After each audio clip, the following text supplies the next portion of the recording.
Hi guys, today I will show you how to install WordPress on Ubuntu 18.04 in less than 5 minutes. Let's start. The first step is to have a server with Ubuntu 18.04. In the description I leave you a coupon link with $100 for DigitalOcean and Vultr.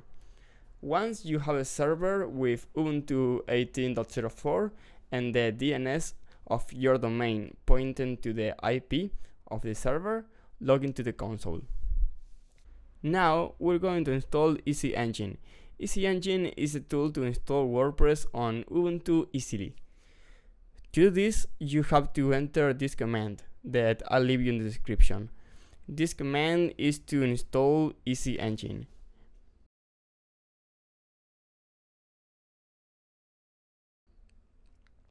Once you have EasyEngine installed, you have to install your website with WordPress.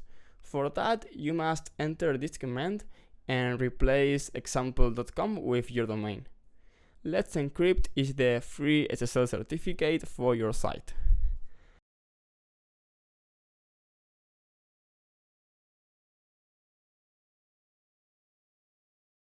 Once it's finished, you will see the data to log in to WordPress here. You can also check the database information like the username, host, and password. And voila! You already have WordPress installed on Ubuntu in just a few seconds.